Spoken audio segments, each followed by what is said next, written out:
can only imagine when that day comes. Let me read the first 3 verses to put those back in your mind, the beautiful city. He said, "Great is the Lord, greatly to be praised. In the city of our God, his holy mountain, beautiful in elevation, the joy of the whole earth. Is Mount Zion in the far north, the city of the great King, God in her palaces. God made himself known as a stronghold." First line announces the greatness and the glory, the grandeur of God. Great is the Lord, greatly to be praised in the city of our God, his holy mountain. That's his territory. That's where he's put his name. And as the psalmist is talking about the Lord, just a moment. I'm sorry, I got distracted. Somebody coming in. If you come in late, just know that I'm looking at you with both eyes. All right. First line is talking about the greatness of our God. He's not a weak, feeble God like the pagans have.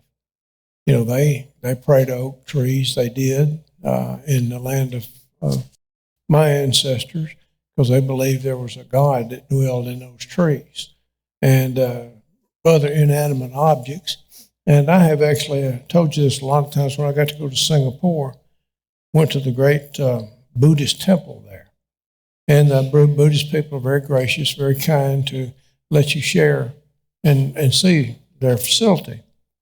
But it was almost disconcerting to me. There's a Buddha there, and this is the one they have is the obese, happy Buddha. And sitting there is about 14 feet tall. And the people of Singapore are highly educated people, smart, industrious people, very capable. And the churches there are sending missionaries to various parts of the world. I mean, they've done very well.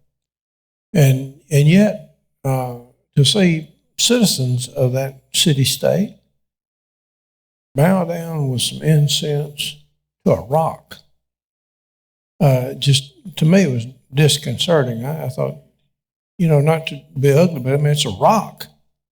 It's smooth and it's beautiful as a piece of art, very intricately done and all of that, but a rock nevertheless. Well, see, our God is not like that. He's not like that at all. He's real and he's communicative. He is active and vigorously so. He's powerful, limitlessly powerful, transcendent.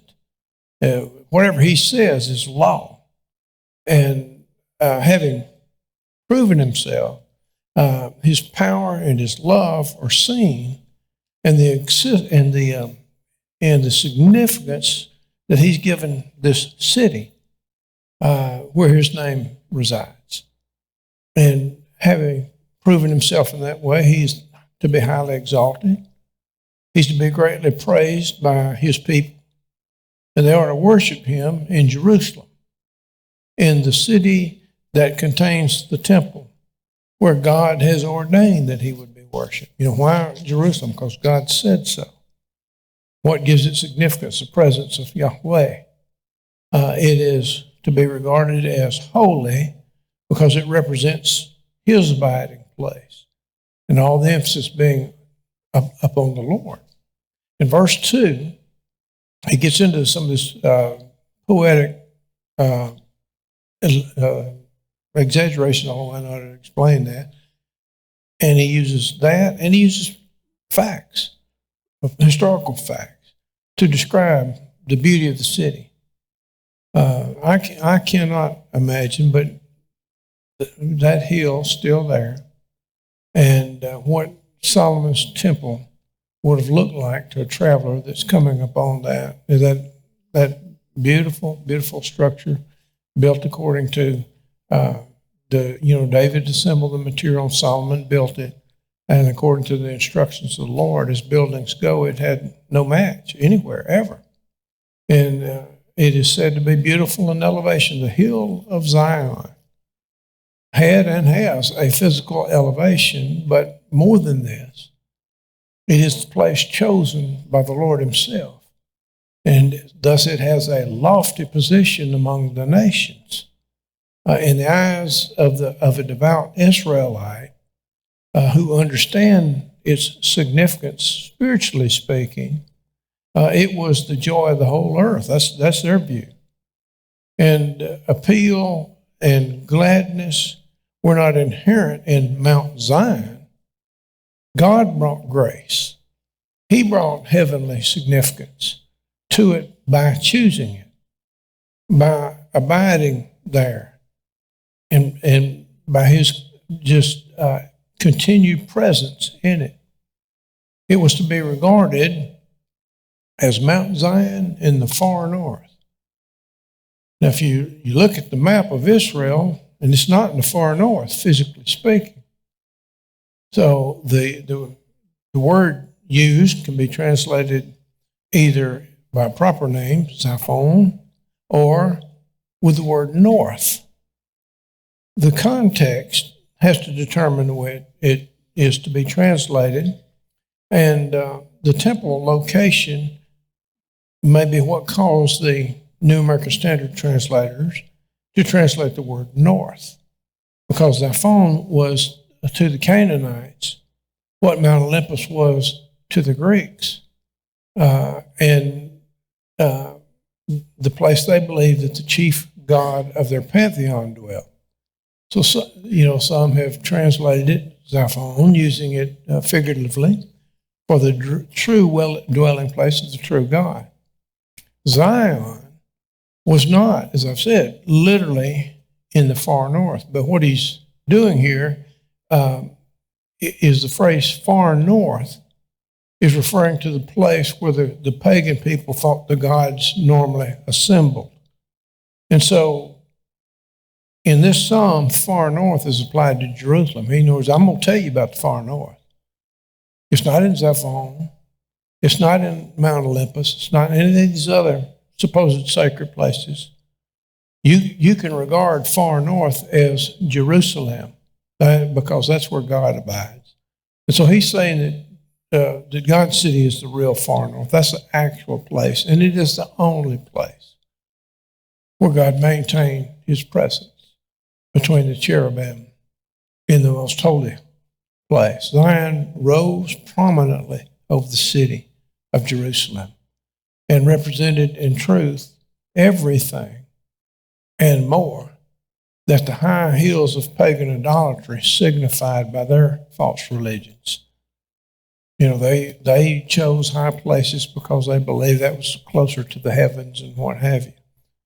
Well, God had a hill too, and he is the God. And this is the place that God chose to reveal his presence among his people. You can find higher mountains than Mount Zion. I've seen higher mountains than Zion. I've seen, more picturesque mountains around the world. But God's choice of it and his dwelling in it imparts a greatness to it because of that choice that he made, because of who dwelt there. And because of his fame, he made it like any other place in Palestine or anywhere else. The hill of Zion stands for the city itself, a part of the area standing for the whole.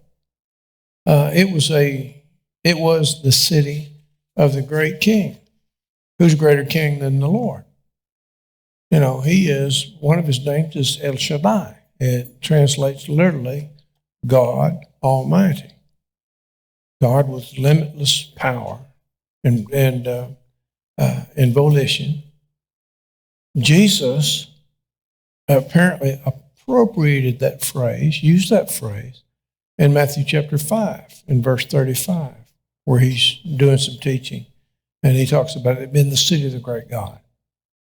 In verse 3, the earthly king of Jerusalem has seen the Lord deliver his people. He's witnessed it. And the king and the people know that God in her palaces has made himself known as a stronghold. Not the city so much as God himself. Within the walls and the buildings that make up the city, praise is being given to God for what he's done for them. I praise God, for what he's just consistently done. As long as they walk with him, were they ever invaded? As long as they were faithful to him, did their crops ever fail? He told them, you walk with me. You do as I instruct you to do, and things will be well with you. Now, that's always was conditional. Just like the promises that we have are conditional. They're conditioned upon doing what he says in the way he says to do it for the reason that he requires whatever it is that he requires. And so perhaps this expression, where the king has seen these things, refers to Hezekiah as he watched God protect Jerusalem from Sennacherib's army. How long did it take God's angel to take care of that army for the king and his people? Overnight. Came in, worked through the evening, worked after hours, if you will. One angel. 180-some thousand casualties. And Sennacherib, what did he do? What did his armies do? They packed up their stuff and they went back somewhere else. Thought, we're going to get, away from here before he comes again. The city strikes terror in the hearts of tyrants and people who would, ne'er-do-wells, who would come and harm God's people. Verses 4 through 8. For lo, the kings assembled themselves. They passed by together. They saw it. Then they were amazed. They were terrified. They fled in alarm. Panic seized them there. Anguish as of a woman in childbirth. With the east wind you broke the ships of Tarshish. As we have heard, so have we seen. In the city of the Lord of hosts, in the city of our God, God will establish her forever. Selah. And it is believed, and I think with some reason, though we can't be dogmatic about it, the word Selah means you need to stop and think about this. Let this one sink in. In verses 4 through 8, it points to a sudden, remarkable redemption by the Lord. Doesn't take the Lord long at all to get done what he wants done. And the writer says, for lo, the kings assembled themselves and they passed by together. This may refer to a coalition of kings marching against Jerusalem, or they may be used figuratively, indicating vassal kings and officers in Sennacherib's administration. I tend to think that's what it is. In Isaiah chapter 10, verse 8, the prophet pictures Sennacherib as having said, are not my princes all kings? So one of these hegemon rolls into there, big tough guy, and takes over these places. A lot of times what he would do was then set the former king or somebody in the administration as his vassal king. They pay tribute to him. They do what he says. And if he calls them up to go to war, they provide troops. That's the way it was done in ancient times. And so this could be referring to a situation like that, where these people have all been assembled at Sennacherib's order. Because not to assemble at Sennacherib's order is going to bring down very bad things upon you. So they're going to go. And the kings, whoever they were, the psalmist said, passed by in their expedition to conquer. We're here to romp and stomp. We're going to whoop heads and take names. We're going to do this. We're going to do that. And they saw Jerusalem in the distance, and they knew that Jerusalem, just looking at it, was too much for them. And so they decided, I believe we'll just pass on by. Never mind, kind of like back when in the teen years, I remember some boys were deciding they were going to have a scrap with some boys from another town.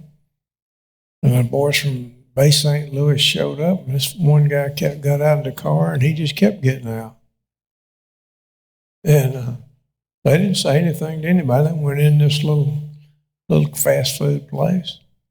Well, what do you think those guys that were going to come over there and take their flag down, what do you think they did?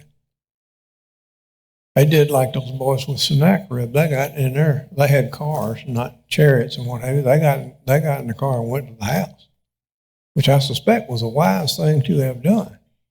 But that kind of a situation, these kings see this. They know they can't handle it. They decide against trying to assault it, and they left it alone. Verse 5, the site of the city with its walls and its towers and all that is part of the hill of Zion made them resolve to retreat. They saw it. Then they were amazed. They were terrified. They fled in alarm. They concluded that the place where God dwells was too strong for them to take, too powerful to be defeated. The Hebrew sentence here in the original language is 6 words. 4 of those words are verbs, action words. So there was some activity going on. And the picture of Jerusalem that they saw is figurative. They saw more than Jerusalem. They viewed the wonders and the workings of God in that city. And they were amazed and they were terrified by it. And so they fled in alarm. And what they should have done was make covenant with him. That's what they should have done, but they left. And what they had seen of Jerusalem's God was enough for them, and they immediately left. I mean, you get faced with a choice like that. Why didn't you just convert? Why didn't you just say, we made a terrible mistake, and see if one of the priests or the prophets of God or whatever, we need to change our course. We see that now. But they didn't do that. They didn't do that. In verse 6, the king's hearts melted before God's city. Panic, utter panic seizes them.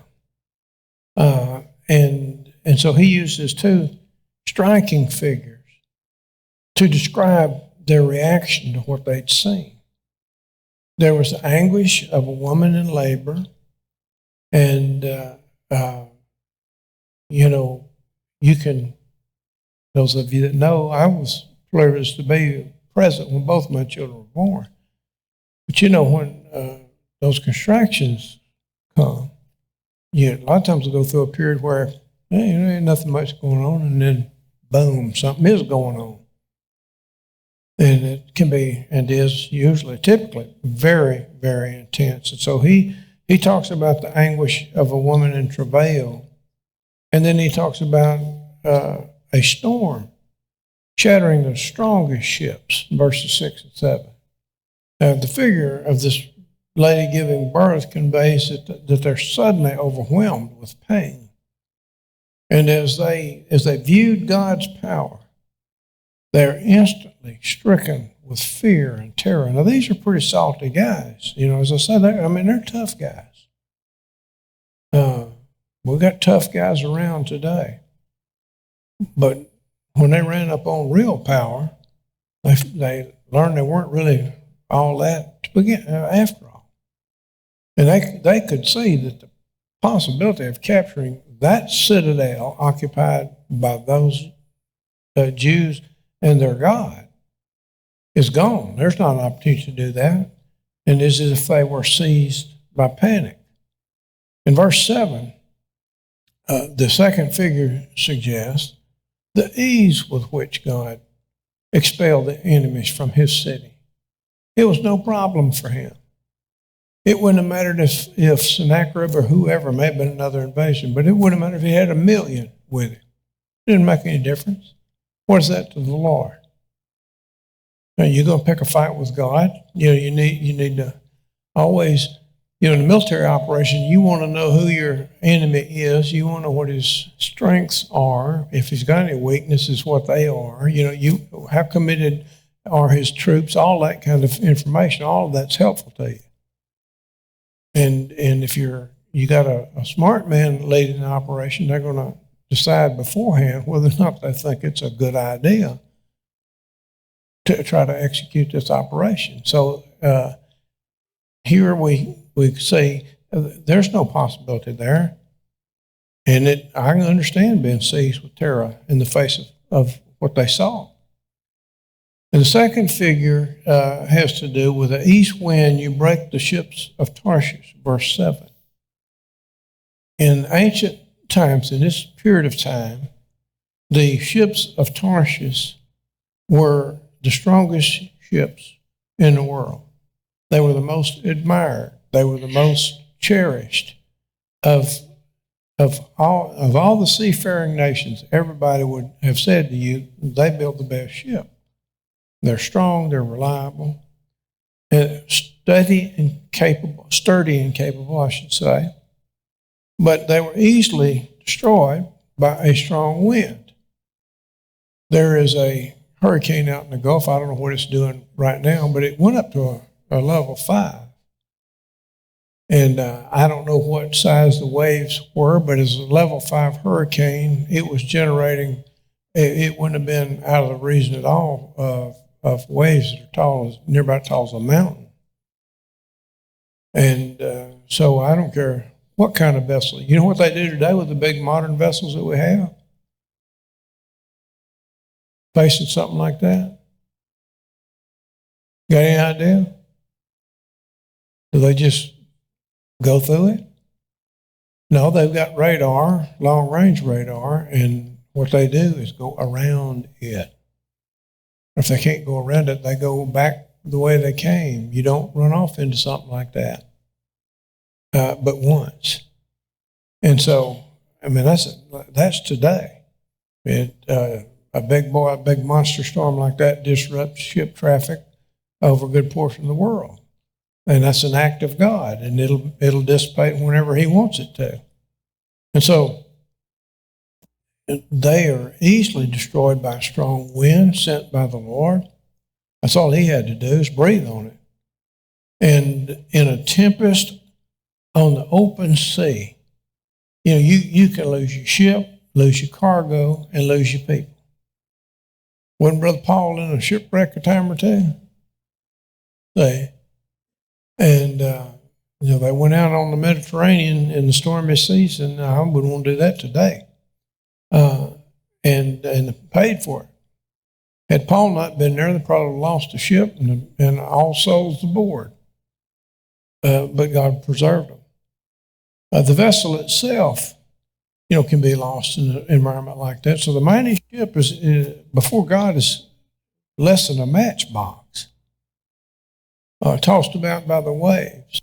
The kings who sought to storm Jerusalem came face to face with a wind, a stormy wind sent by the Lord God, and it blew them away. Now, we have to take away from that God can take down and tear apart any structure that man builds, the strongest ships, the mightiest tanks, whatever you want to put out there is no equal to El Shaddai. None whatsoever. So, best do what he says, best behave yourself, because you don't want to get out here and commit just utter folly. Verse 8, God's power had been manifested in behalf of Jerusalem. As we have heard, so we have seen in the city of the Lord of hosts, in the city of our God. God will establish her forever. His power is so much beyond the frail strength of mankind. That, one breath, one wave of his hand in the direction of Jerusalem was sufficient to deliver the entire city. And although enemies surrounded the city, one word from the Lord melted them away. Man today, humans have an amazing capacity to me to be arrogant.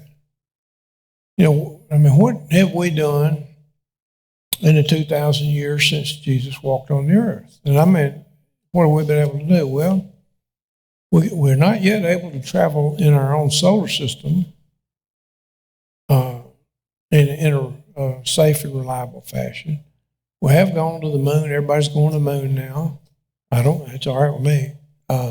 But it's just a country preacher thinking, if you're going to go up to a plant that's got no water and got no air, I'm thinking, okay, why are you going there? I'm sure they think probably there's some minerals or something that we could use, but it is as it is. But my point is, at the very limits of what man has been able to accomplish, we're still neophytes, still children.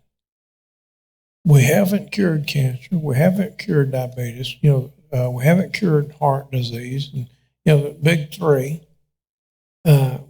We've made some advancements in all those areas. We're thankful for them. God's allowed us to do that. He placed things in the environment that we can use, and industrious people have done it, and I praise God for them. But I'm saying, in contrast with the one who brought it all to be, we just need to find some humility. God has demonstrated in Jerusalem that he intended to protect his people and fulfill his will. Has that changed? Does he still intend to protect his people and work his will? So that's not changed. And so the inhabitants of Jerusalem had heard about how he protected his people in the past, and now they've seen it for themselves, and the city has observed and felt the purpose of God. God continued to watch over his city until his divine will had been achieved through that city. And at that point, the psalmist writes, Selah. Think about that. Come to verses 9 through 14, and he begins to think about God's loving kindness, how gracious he is. We have thought on your loving kindness, O God, in the midst of your temple. As is your name, O God, so is your praise to the ends of the earth. Your right hand is full of righteousness. Let Mount Zion be glad. Let the daughters of Judah rejoice because of your judgments. Walk about Zion and go around her. Count her towers. Consider her ramparts. Go through her palaces, that you may tell it to the next generation. For such is God, our God forever and ever. He will guide us until death. I noticed that point. I've told you a couple times, recent weeks, reading a historical novel on ancient Scottish culture.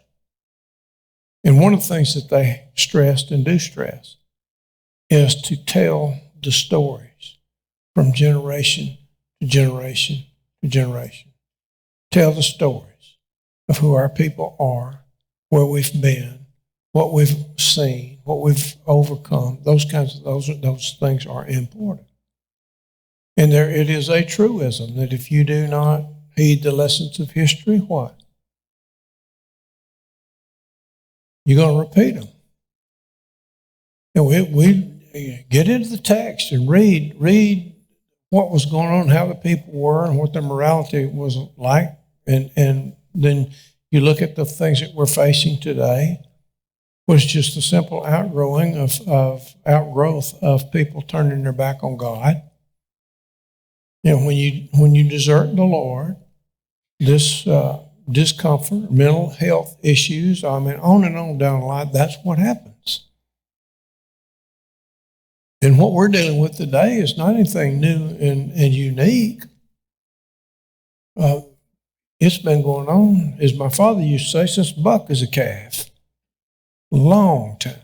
Goes back into the ancient mist.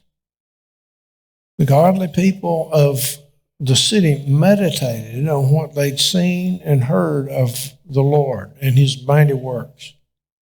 We have thought on your loving kindness, O God, in the midst of your temple. That's important.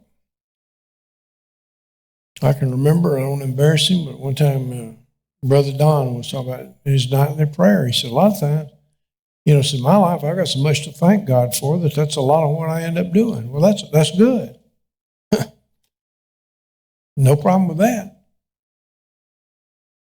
And not to say that people don't face difficulties and trials and tribulations and health issues and financial issues and on and on. But if you're walking with the Lord, what about your soul? Is it safe? Is it secure? Is that what really matters? Safe and secure? So we're on a one-way trip here, aren't we? And people act like they're going to live forever, but I can just tell you, you're not. And don't want to bring anybody down, but we need to live in view of the reality. There's a city, though, to which we can go and are going, whose builder and maker is God. And he's told us, there are not going to be any more tears there, and there are not going to be any more disease and all that kind of stuff. That's all going to be done away. And Paul talks about in 1 Corinthians chapter 15 at the resurrection that we'll receive a resurrection body, and it's going to be of a different order. I don't know any more about it than what Paul says, and he's using figurative language. But I know this. It won't have joints that are very painful because of arthritis. I know that a lot of these maladies, because we're built to be temporary here. And the thing that we want to put our attention on and make sure we keep our eye on the goal is not here in this realm, but it is in the place where God is. So here the contemplation of the psalmist inspires them to take comfort in his deeds, to rejoice over them, to offer thank offerings for them. God's actions cause them to take note of how he has always dealt with his faithful. And he has an uninterrupted history of being a refuge for those that come to him and put their trust in him. In verse 10, they recognize that God's glorious dealings are in harmony with his name. As is your name, O God, so is your praise to the ends of the earth. Your right hand is full of righteousness. So the nations that dared to attack Jerusalem reacted to the Lord with fear. And the citizens of Zion burst forth then in anthems of thanksgiving to the Lord, directed to the Lord. And they rejoiced so greatly, that their praise can be heard or felt throughout the world.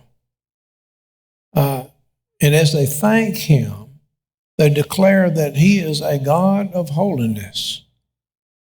In his strongest hand, the right hand's always used to symbolize that. If you're left-handed, that may not work, but most everybody's right-handed. In his right-handed are righteousness and truth. His strength is guided by his holiness. He rules with justice. He rules with love. And consistently, he brings victory to his people and wreaks vengeance upon their adversaries and enemies, and he is righteous and gracious. Verse 11, consequently, God's leadership brings a joy that just automatically spreads. This rejoicing of the citizens of Zion goes out from Jerusalem throughout Judah, southern kingdom where it's located. The citizens of God's kingdom have been given innumerable victories, and gladness fills their hearts and spreads to their communities and the regions round about them. So you tell those stories, and there have been a lot of victories. Think about that fair boy that walked out and faced the mighty giant from Gath. That arrives where his brothers are. They're arrayed for battle, and that big guy's got everybody terrified. And he must have been a scary-looking thing, don't you believe? 9.5 feet tall. But David, being David, said, who is this uncircumcised Philistine that he would dare defy the armies of my God? If nobody else fight him, I'll fight him. And, everybody's thinking, you little pompous pup, what are you going to do? How are you going to survive? He said, well, I survived a bear and a lion. I just figure this guy's, I'll take him too. I thought that was a great victory. When Sennacherib came and the angel came and dealt with it, they didn't even have to field anybody. They didn't have to go into battle because the Lord fought for them. And on and on and on you can go. Throughout the centuries, God has always been there. He's always led. He is righteous and he's gracious. And his leadership brings joy. The citizens of God's kingdom have known innumerable victories, and gladness rightly fills their hearts and spreads through the villages and what have you. So it is a time for praising God. He says, let Mount Zion be glad. Let the daughters of Judah rejoice because of your judgments. And daughters of Judah there is a expression, idiomatic expression, used to describe the villages. Those are the daughters of Judah. And so his decrees of justice have established his people, and by bringing defeat and subjugation to their enemies. And this line is parallel to a previous line where the spread of gladness of victory is emphasized. Verse 12 and 13. The inhabitants of Jerusalem are urged to walk around the city and look at it. Survey it. Sometimes we're facing problems, difficulties.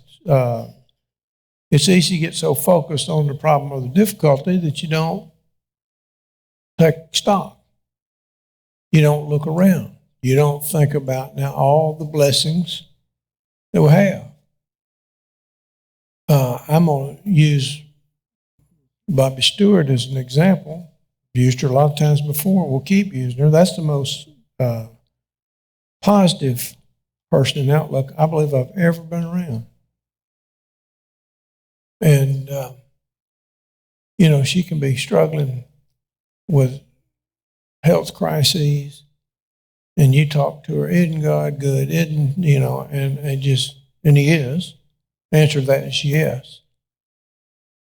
But doesn't ever give in to bitterness. It's just amazing. And so you get a chance to be with her, go try to get a little dose of that, So much is a matter of perspective. But if they go and look, they're going to see how beautiful the place is. They're going to see how all the walls are in place, how every part of it has escaped harm, how there's not a mark on it that was placed there by an adversary. And it has resisted the most militant attack that man could mount and still stands unscathed. The purpose of their noticing the unscathed city is so that they can tell the future generations. The young people need to know. Those coming up need to know their story. Still do. There's just so much that secular people gotten in places of power, and there's just so much that they are trying to ram down everybody's throat. Of course, contrary to the will of God and inaccurate in just innumerable ways. And they just insist on that. Tell the stories. In verse 14, how then will God treat his people? What hope can they have for the future? For such is God, our God, forever and ever. He will guide us until death. And so he's left the guide right here. And this guide will take you all the way to heaven. And you don't have to, you can, and plus you can enter into the throne room of the great God of heaven anytime you need to. We're always honored to pray with and for somebody. But is it necessary? Do you have to attend a confession session with me or somebody else in order to get an audience with the Lord? No, not at all. Any child of God that is in covenant with him can approach his majesty anytime you want to, anytime you need to, because that word child is significant. I remember reading about and hearing, seeing on TV is when President Kennedy was in. One of your political affiliations, it was a young family. And that hadn't happened in a long time.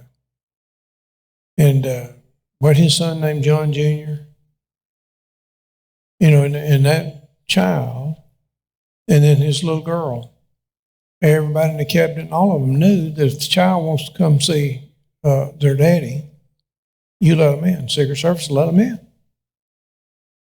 And said, little girl bounce in there and bounce up on her dad's lap while he's talking to some big shot from somewhere. Why would he do that? Because that's his child. His child. And, blood ought to say something. We realize that this God who rescued Jerusalem is the same God that will be with us. Therefore, we can rejoice not only now, but from now on. God was not and is not an impersonal force, wasn't to Israel, he isn't to us. He became Israel's God by demonstration. Knowing the facts about him causes us to say, he is God. Yahweh is God. And knowing him causes us to say in faith, he is my God. And the people of the city had moved from fact, look at the walls and ramps, all of that. They've moved from there to faith. They have moved from theory to trust. They were rejoicing in him as their God at this time and in the prospect of being their God throughout the future. If they were obedient to him, that's the condition. If they were obedient to him, he would remain faithful. He'd fulfill every covenant, or every element of the covenant. The guidance that God provides his people is continuous. Guide is not a noun here, it's a verb. It suggests that God is among us as our continual leader, providing the directions that we need. And we can count on that relationship with him today, tomorrow, and forever. And so we ought to rejoice along with the psalmist and his people in the beauty of God's city. God's city, the one to which Abraham sought entrance, was not from here, was it? He sought a city all his life. He was out there. He was looking to that upper, better kingdom. And that's what we should do. In Psalm 49, we'll take up next time mostly, but he's going to discuss there the folly of trusting in riches. There are just innumerable examples of that. Here in recent times, due to the fact that their country invaded another country and has wrought much destruction and harm, a lot of the Russian oligarchs. What's an oligarch? Well, he's just a big dog. He's one of the elite people, and they trusted in their riches and what have you. But what happened was some of them super yachts. Some of them got yachts that cost nearly $500 million. Where are they now? Well, no, they're not burned up. They're impounded. Some burned up, but impounded by the police, combined police forces of the world. So yachts gone. And on and on and on. You can look at those things. Why? Well, you get into, say, a financial meltdown. They happen, don't they? Most people, some of you have, but the Great Depression was, 1929, when the stock market crashed completely. Took decades to get over that.